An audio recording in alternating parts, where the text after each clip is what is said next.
Now broadcasting from his hidden bunker and fully stocked bar, it is the Saturday Report with Colt Sebastian Taylor.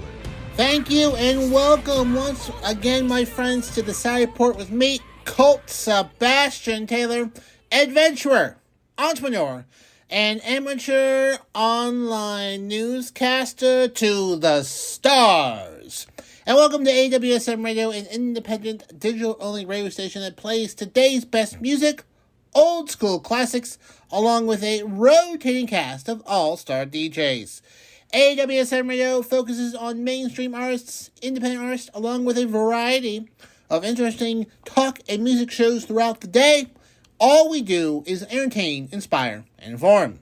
And my friends, I want you to be part of the conversation. I want you to be part of the show. So find me on the Twitter, on the Cameo, at Colt S. Taylor.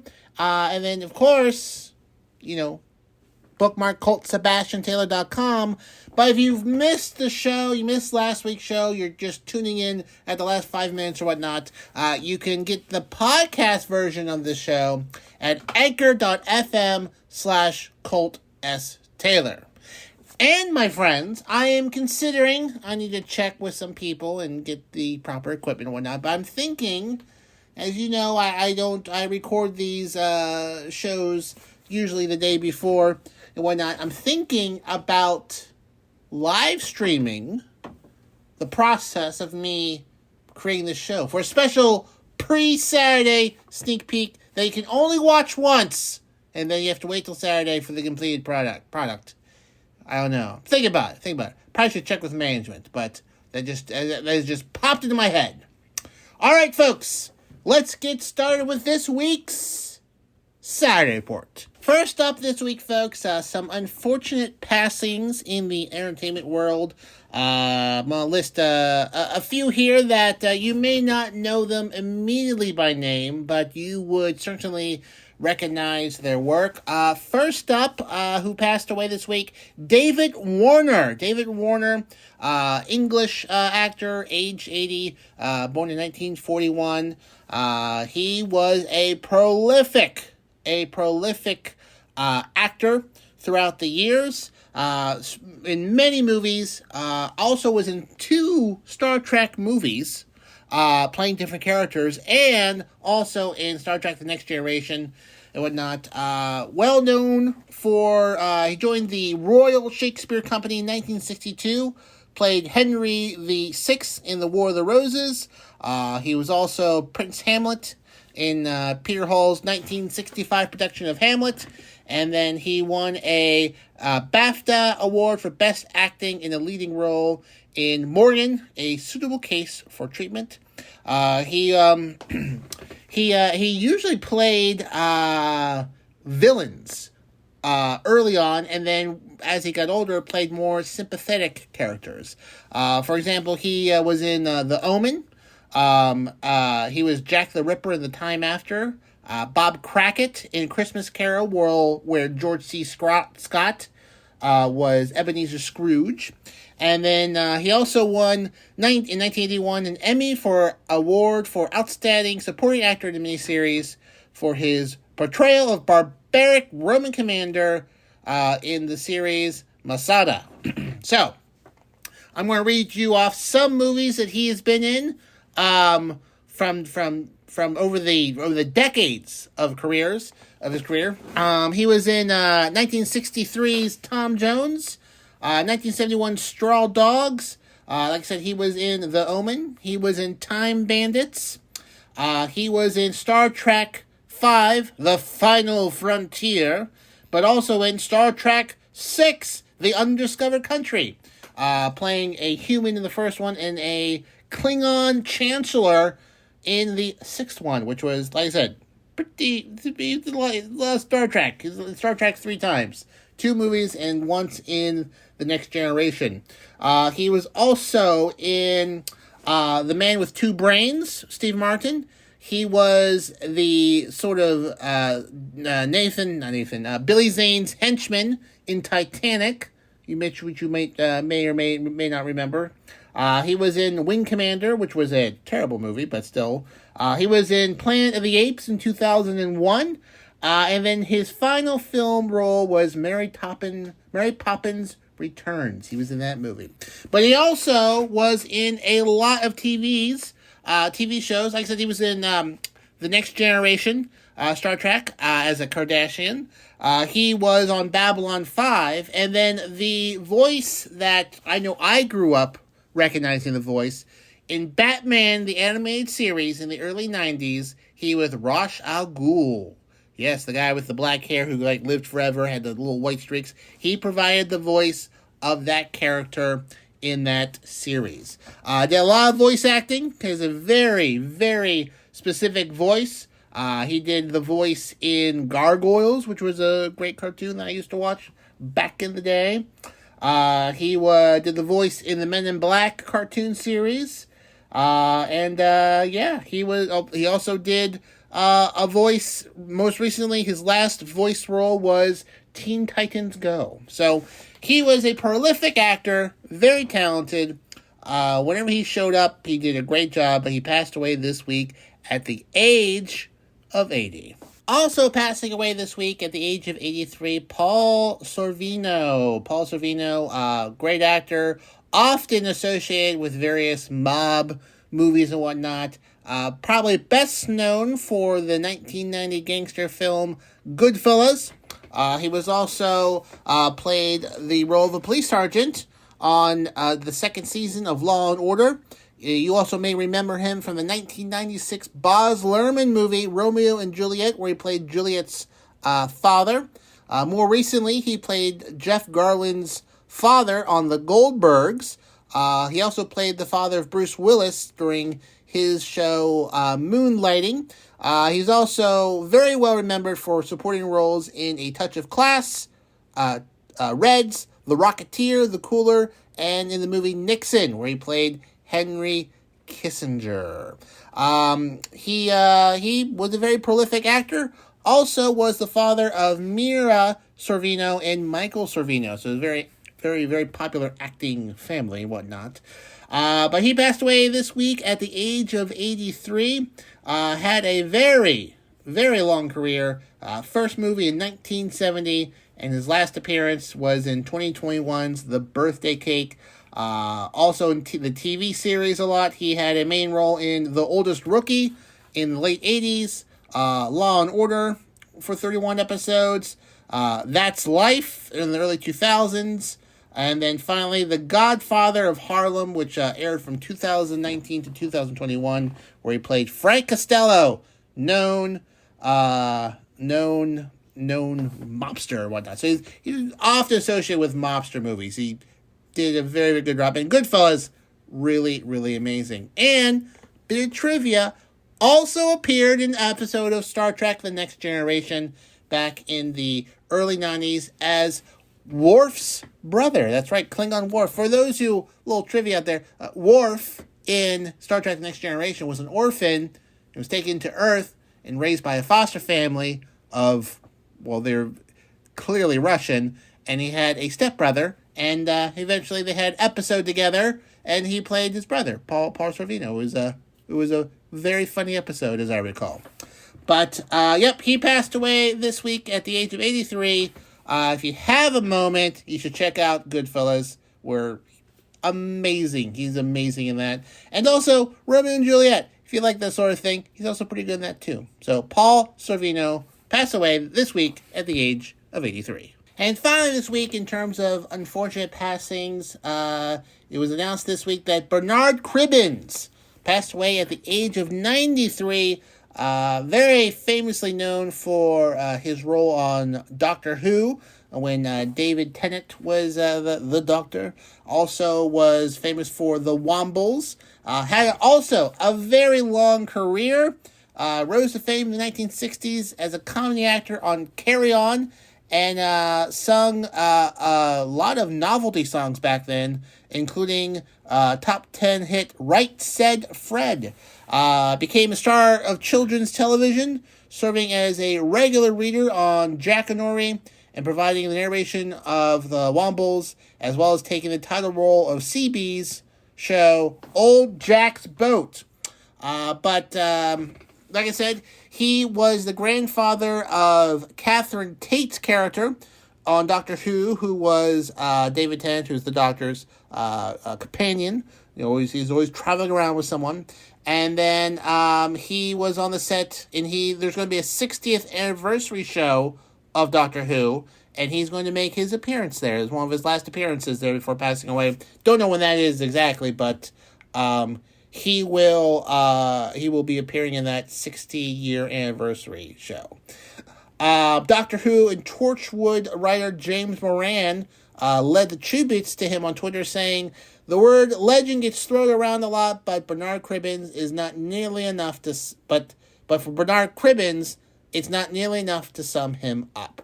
So, a lot of tributes to him. A lot of tributes from the Doctor Who community who loved him, adored him. He's actually, there's one scene where he's saluting the Doctor with like tears in his eyes. It's a final goodbye for him on the show. And that is used, it's used in GIF as a lot. It's a very popular GIF. But anyways, great actor. I've seen some of his episodes. He's very adorable. Bernard Cribbins, age 93. I guess, I don't know why my news feed has found so many old sci-fi actors who have passed away this week, but I guess it was a bad week for that. But anyways, if you haven't, check out some of his work. He was truly a delightful actor to watch. Moving along to Lake Mead. As you may remember last week, I was talking about how the Hoover Dam, Lake Mead, water levels are dropping. Well, one of the effects of the water levels dropping is that old settlements and old buildings that had to be torn down, their foundations are being revealed. Rocks that are usually covered in water all the time are being revealed. And areas that you really couldn't get to, you can now walk there because it's dry water. Also, human remains. Yeah. Well, if you dump a body in 150 feet of water and the lake drops by 150 feet, well, then that's not a lake anymore. That's dry land. And park rangers found a set of remains this week. Not the first. No, this is the third set of remains they have found since May. Which, you know what? That's like, what was this? May, June, July. So like one a month. That's not too bad. There was a big lake, right? But yeah, they found the third set of remains. Park rangers roped off the area, brought in the metal examiner, collected evidence. They don't have a cause of death, and they don't know how long it's been there, because after a while, remains all kind of look the same, apparently. But this is the third set of remains. They found one in May in a barrel, likely a gunshot victim from the 1970s or 1980s.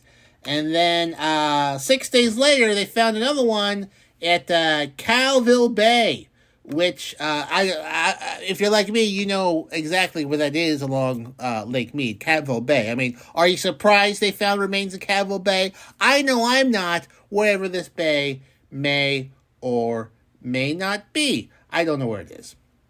Anyways, and then 6 days later, they found another one. Now, they think the first one's from the 70s and 80s, based on the clothing and the footwear that was found with them. Like, it wasn't, the shoes and the clothes they were wearing were from the late 70s, early 80s.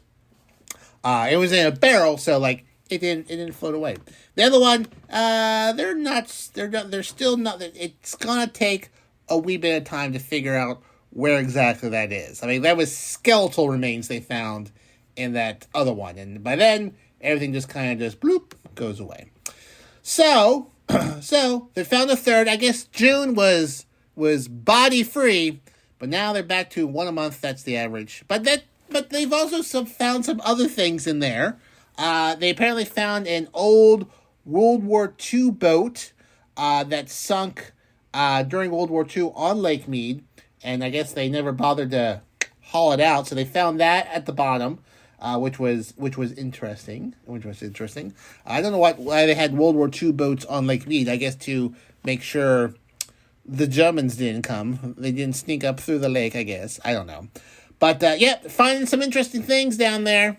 And I wouldn't be surprised if they found more remains. So I'll be on Lake Mead Remain Watch for you, my friends, this summer to let you know if they find any more bodies at the lake. Speaking of finding things, you don't need to go too far to find good DJ music because, my friends, DC is here on AWSM Radio. My friend is at shows 3 days a week. First up, Fridays, 9 p.m., DC Live in Effect. You do not want to miss out while he mixes it up on the ones and twos, kicking the beats from South Florida every Friday. Then on Saturdays, it's DC House Party Saturdays, bringing you his freestyling DJ to the max. House Party Saturdays gives you the Miami vibe without actually having to be there. From the top clubs to the bars, DC will bring the party to you Saturdays at 10 p.m. And then finally, once again, Sundays, 10 p.m., DC Live in Effect to close out your weekend. So, just as a reminder, Fridays, 9 p.m., DC Live in Effect. Saturdays, 10 p.m., DC House Party Saturdays. And then Sundays at 10 p.m., DC Live in Effect, only here on AWSM Radio. We now go to Halloween with some just terrifying news, especially for some people out there. Hershey's, the popular chocolate factory and manufacturer and amusement park, and a fantastic spa, I might add. I've been there once. Said this week that they will not be able to meet the demand of Halloween. Yes, there will not be enough Halloween candy this year from Hershey. They cannot meet demand. Halloween candy is way up. Apparently demand is already way up. They do not think there'll be enough out there for everyone. They just don't have the materials. They're having supply chain issues. They cannot meet customer demand, unfortunately. So they are going to be ceding ground to other manufacturers like Mars. Mars, that's the other big chocolate company out there. They make M&M's, Skittles, Snickers, and things like that. So Hershey is going to be ceding some ground to them. They sort of made a decision to make everyday candy available. So like the candy you see throughout the year. And Halloween candy requires, the little bite size. They change the manufacturing and whatnot. It's not exactly the same. Halloween candy is not the same as regular candy. It's smaller sizes and packaging. It's a lot of stuff goes into that. But they don't have the materials to do that. So they focused on candy throughout the year, and they don't have enough to make all the demand for all the Halloween candy. So Mars is going to be grabbing some of that market this year. They're saying the supply chain problems is partly result of the Ukrainian war with Russia. So thanks, Putin. And also, I'm sure I didn't look because I don't want to be outraged. I'm sure somebody will blame Joe Biden about the lack of candy in Halloween. That's pretty much, can't find anything. That's Biden's fault.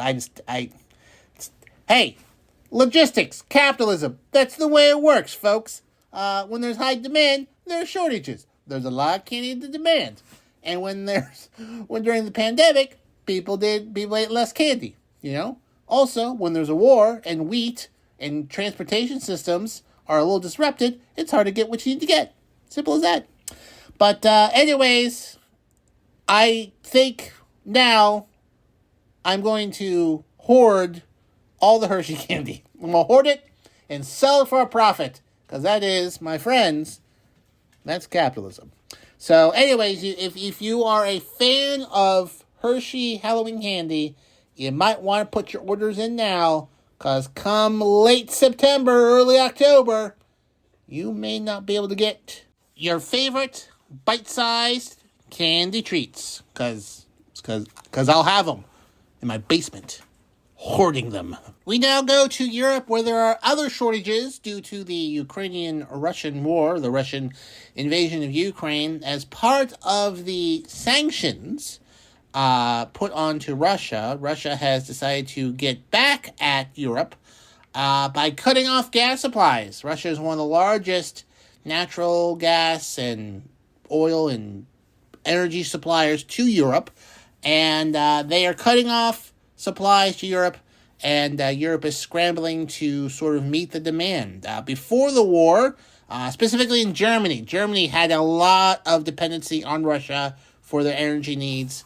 They wanted to shut down all their nuclear power plants, but there's been talk about keeping them online for a bit and maybe building a few more.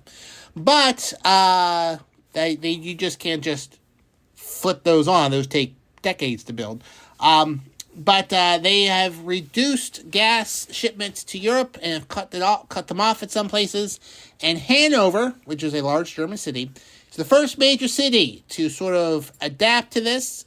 So they have turned off the heating in their buildings, and they have, which like, okay, it's summer, so what? Well, that means no warm water in public buildings because of the gas crisis. So only cold showers, only cold water to wash your hands.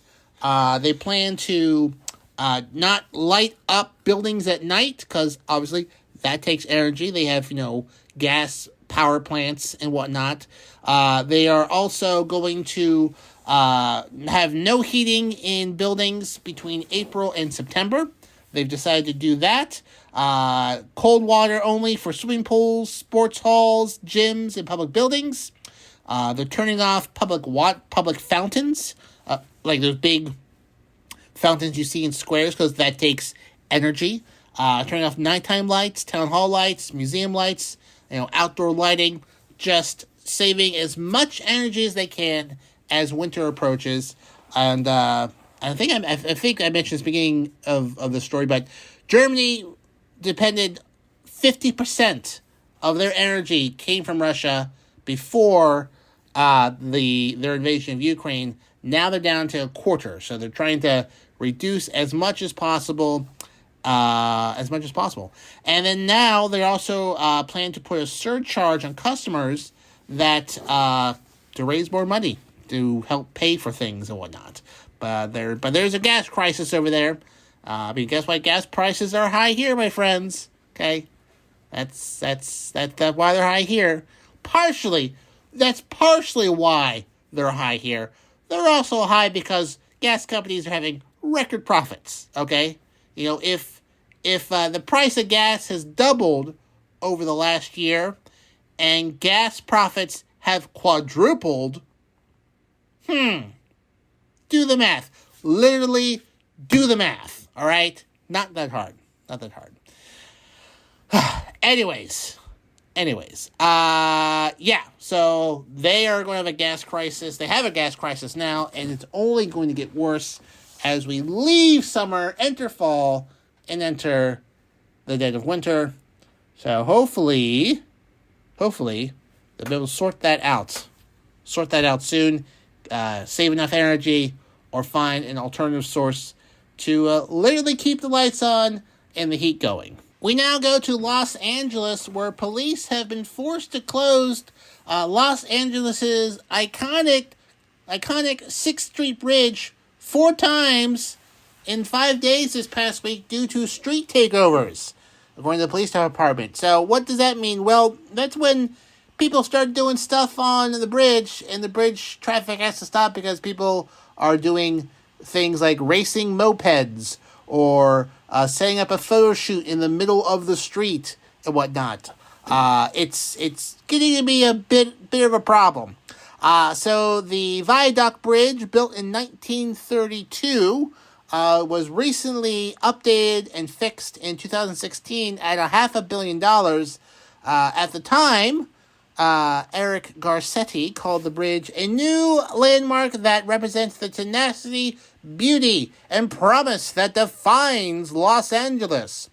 But since it has been reopened and has been closed since 2016, so this has been a 6-year upgrade project. It's a fairly long bridge. It has been a place of illegal racing and activity and has just been a problem. It just reopened this week. I'm sorry, I guess I should have led with that. Just reopened this past week. It's been closed for 6 years, and they're having issues. On July 23rd, 15 moped street bike racers were doing wheelies on the bridge, going entirely too fast. Later that night, unruly crowds and vehicles took over the bridge. Large groups of trucks showed up, impeding traffic. Then a bicyclist shined a laser pointer at officers' eyes, and they continued to block traffic and perform stunts. I mean, there's lots of videos of people just hanging out on the bridge, riding bicycles and mopeds, and just walking on this bridge, blocking traffic and whatnot. It is a tremendous amount of issues they're having there, where they have to close down this entire bridge. It's a pretty big bridge. It goes quite a bit. They said there's being it's being considered like a destination site because the bridge is now full of these LED lights and really lights up, becomes a really nice backdrop for people filming driving stunts for various social media like the TikTok and the Snapchat and whatnot. So it's a problem. In fact, one social media stunt, a barber set up a chair and gave haircuts on the bridge between oncoming traffic, like in the between traffic. So the police are trying to deal with that. It's why we just can't have nice things, apparently. Movies Grease and Terminator 2 Judgment Day were both filmed scenes underneath that bridge. So it's actually often in movies as well. But apparently it's the place to go and hang out in July in Los Angeles. So they're probably just hoping that the fad of going there will wear out and people get bored and move on somewhere else. But they're having large problems with a new bridge with lights. Ugh. Us humans are so easily entertained. Now, what is not a fad and will not decrease in popularity in any way is my friend Rox and her show, The Rock Sessions. It's the drive time show we have here on AWSM Radio, making sure your evening commute home is fun, featuring the hottest music on the charts and some other surprises in between. She will make it rock style, Monday through Friday, 5 p.m. to 7 p.m., right here, my friends, on AWSM Radio. We now move on to science and medicine. Ultrasounds. They're not just for pregnant ladies to look at babies to be. They're actually a very handy medical tool that can look on the insides of people, create images using sound waves and whatnot. I mean, you got your ultrasounds, your x-rays, your MRIs, a multitude of different ways to look on the inside of the human body without having to pop you open. I've actually had both an ultrasound and an MRI and x-rays. Everyone has x-rays. I have to say, ultrasound, way better than an MRI. An MRI is basically, if you're claustrophobic, it's a nightmare, and it's really loud, to the point where you have to put earbuds in. But anyways, ultrasounds. Scientists and doctors have now developed a wearable ultrasound patch. That's right, a patch. It's about the size of a postage stamp, apparently. They stick it on you, and it will continuously take ultrasounds of your body in that area for 48 hours. So instead of having like a one and done situation, they want to see what the body, what the digestive system is doing, what kidneys are doing throughout a day or two. You put on this patch, you walk around, go about your business, and then they can take that data to better understand what is going on there. I mean, to me, that is mind-blowing. That is mind-blowing to me. Like, I had to get an ultrasound once, checking out my kidneys, lay down, they put ultrasound jelly on me. And they rolled around this little probe and like, hey, your kidneys are fine. All right, great. But now they could just like put a little sticker on my side here and like, okay, go eat, do your business, take a shower, go to the bathroom, come back in 2 days. We'll take the sticker off and see what's going on. And it's just amazing. It's amazing. It's amazing. So they're also working on a wireless version where, like, if you have an app on your phone, like a Bluetooth, it will communicate throughout the day and, like, send updates to doctors about what's going on with the ultrasound. So it's just amazing. In tests, they've tested this out. They've used these patches to watch people's hearts change shape during exercises, watch stomachs expand and shrink as people drink and ate food, and watch muscles get micro damage, because that's how you build muscles. You kind of make little tears, they build back stronger.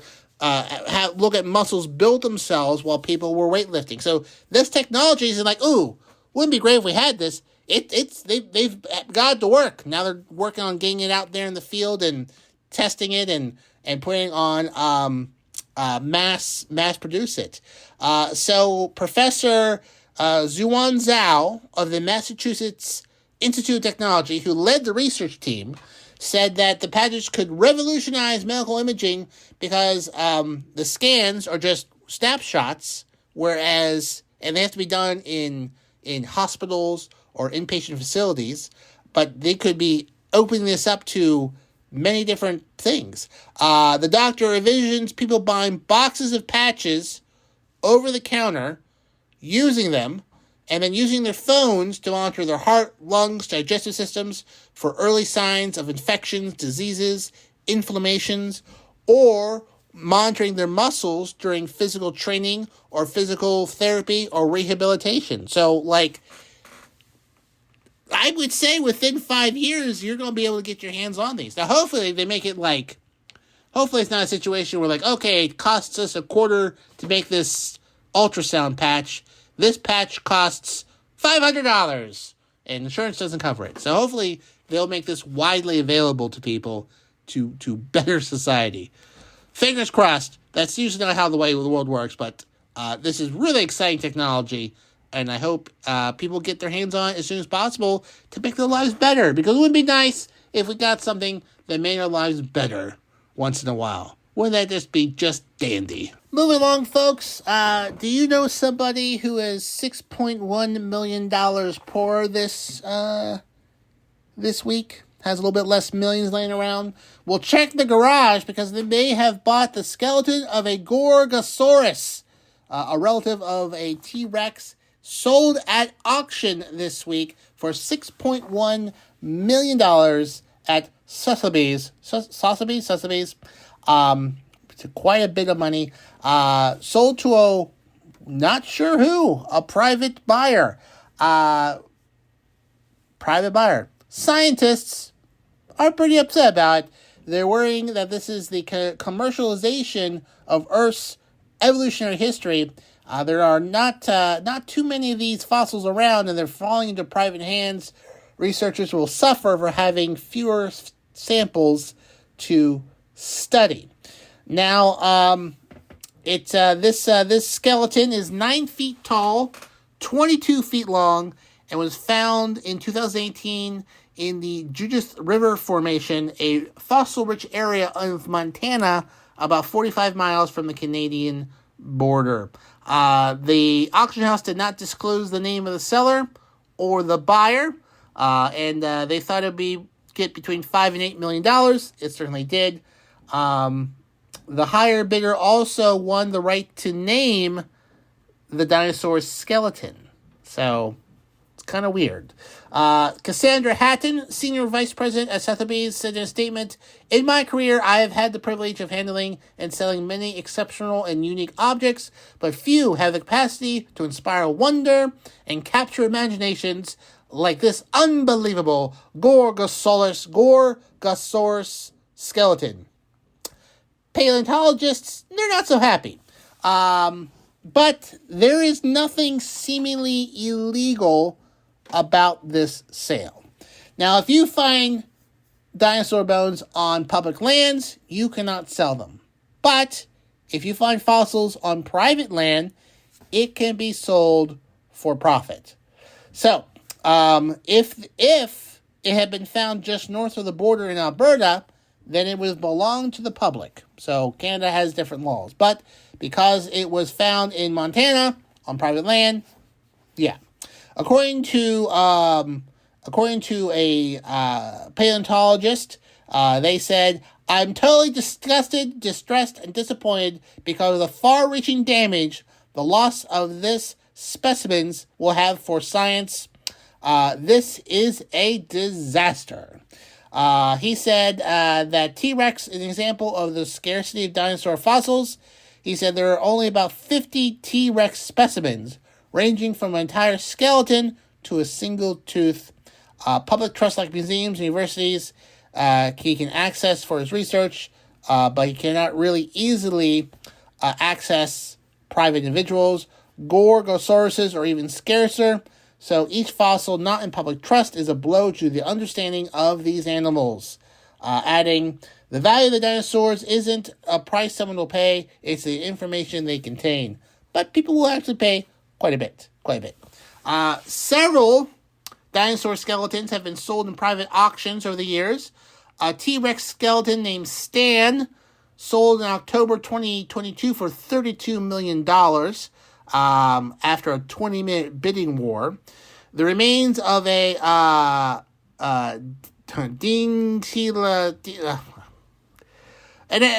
that inspired a Velociraptor in Jurassic Park sold in May for $12.4 million.